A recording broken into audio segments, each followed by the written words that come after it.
become a $32 trillion economy by 2047.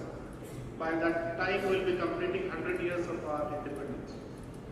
So for a country of this size, a country with people whose enterprising skills are well known in the entire world, a $12 billion export is definitely not doing the justice.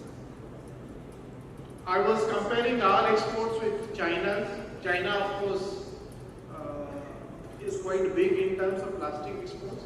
But I was looking at few of the items where I was looking at plastic toys, where China is exporting to the tune of some $30 billion.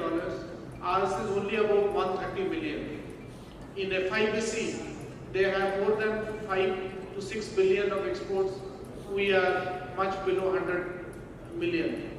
So there are different components of plastic industry in which we have a lot to catch up in the entire world.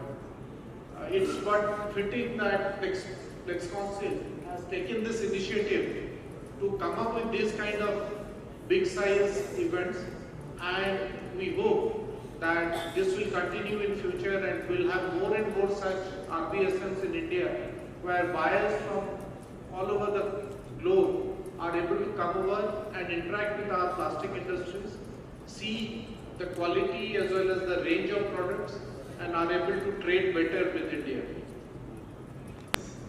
In these several years of experience of having led our industry at various renowned international events, it has organized numerous buyer-seller meets and has collaborated with many international bodies and exhibition organizers that has finally culminated into our venture into exhibition space, and the idea of PLEXCONNECT 2023 was thus born. Ladies and gentlemen, a very good evening to all of you. I am indeed very delighted to inaugurate PLEXCONNECT 2023, a 3-day long and India's first ever exhibition focused on the promotion of plastic exports.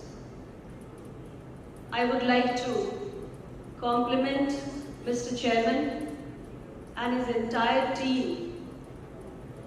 Looking at the overwhelming response here, I think it's a huge effort that they have made in bringing so many of you together here under one roof. As I learned from him, there are 600 plus international delegates who are here from 60 plus different countries across the world who would be interacting with the top industry players from India. My dear friends, you're visiting India at a very crucial time. This is not just the year of India's G20 presidency, but also the 75th year of India's independence. And our Honorable Prime Minister Shri Narendra Modi ji has given us 5 pledges which have to be realized in the span of next 25 years when India completes 100 years of its independence. And one such most important pledge is, of course, to be able to transform India from a developing to a developed economy. India today is aspiring to be a $5 trillion economy, and by the time we complete 100 years of our independence, we want to be somewhere close to $32 trillion economy. And exports, you know, are the key drivers of any country's economy's growth. Plastics is also a very important sector.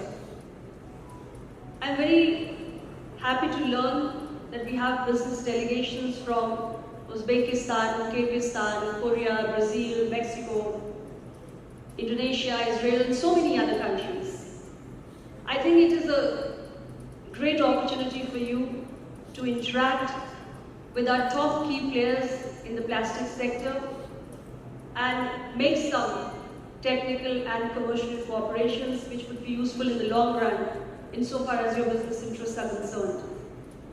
I've also learned from the chairman that some of our state governments of Tamil Nadu, Telangana, Maharashtra, UP, Himachal Pradesh, they've also put up their pavilions in the exhibition area. I think it's a great opportunity for the states also to showcase their potential to the world and to all our international delegates who will be here for 3 days.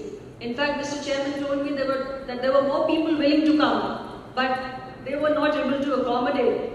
So, which is why I feel very happy about this whole exercise, that so many of you have shown such a keen interest in being here. This sector in India is one of the fastest growing sectors, which is experiencing a double-digit growth.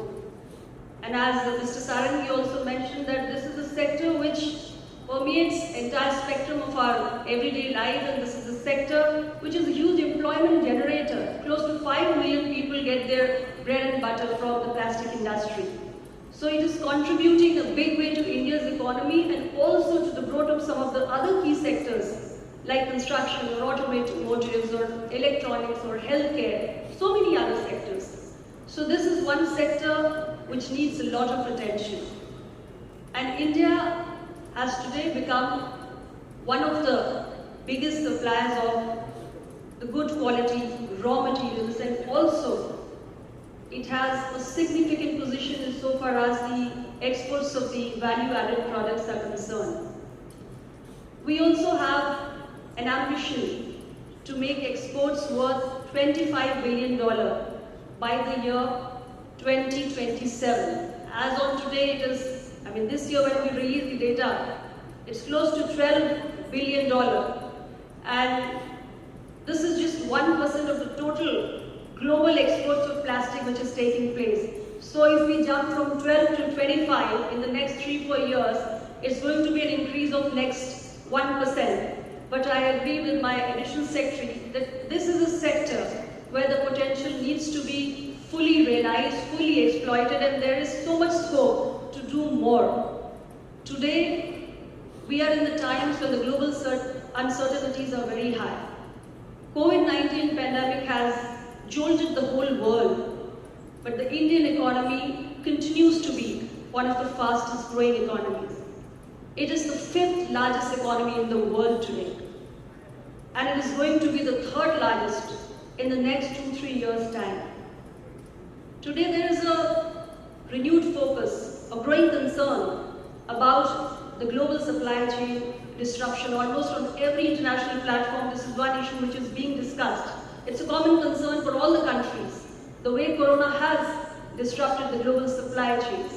So now the focus is shifting from China to other alternate sourcing hubs, and India could be, in fact it is, the next big and good alternative. So I think this is a great opportunity for all of you to make the best use of it, make some meaningful business relations here. 3 days is a lot of time, you can do so much. We from the Ministry are providing all possible support and encouragement, not just our EPCs but to our industries. We are facilitating events like this by providing financial assistance, but also by way of many of our schemes. And recently, in the month of March, we've just announced India's new foreign trade policy, which also provides you an opportunity to grow more, expand more, and to be able to increase your global footprints. So I trust that PLEXCONCIL will continue to encourage its members and the key industry players in being able to increase their share in the global export market. We will also continue to support you. Our embassies and missions abroad are also working very hard.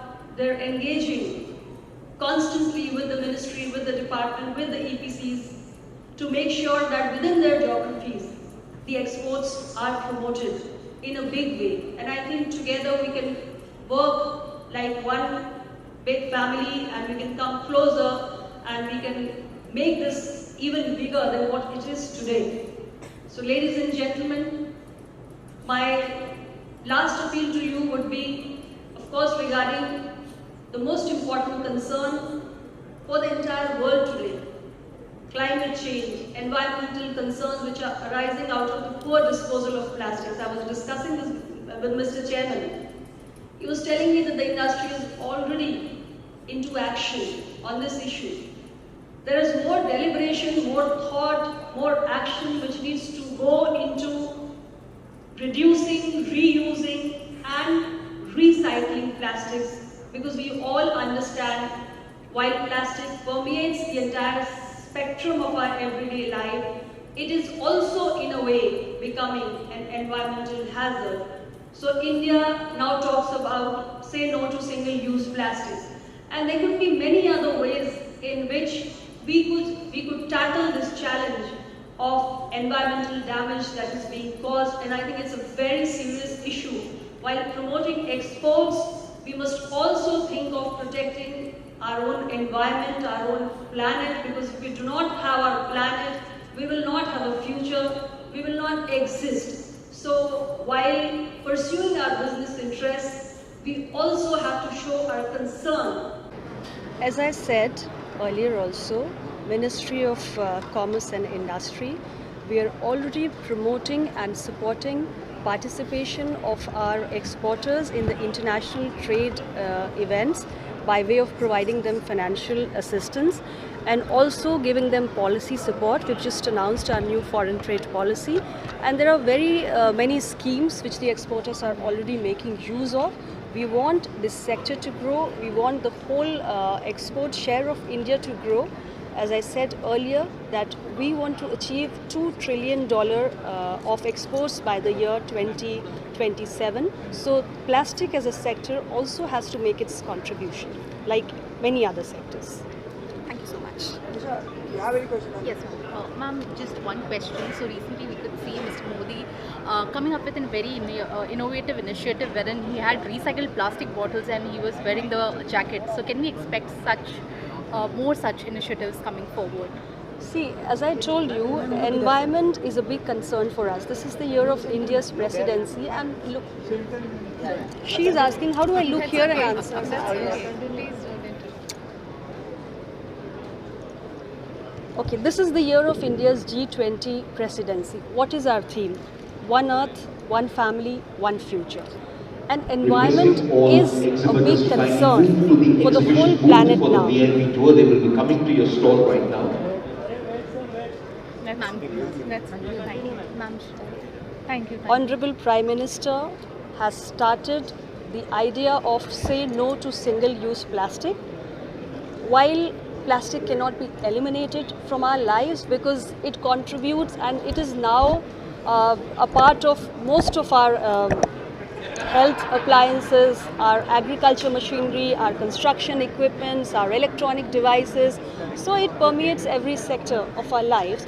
You cannot eliminate it. We have to promote the exports, but at the same time, we can make efforts to reduce the use of single-use plastic. We can also think about and prioritize the concept of sustainable production, and which is what the industry has also started paying attention to. But we would expect the industry to draw a plan and make more rigorous efforts towards reducing, reusing and recycling plastic for a safer and a greener future.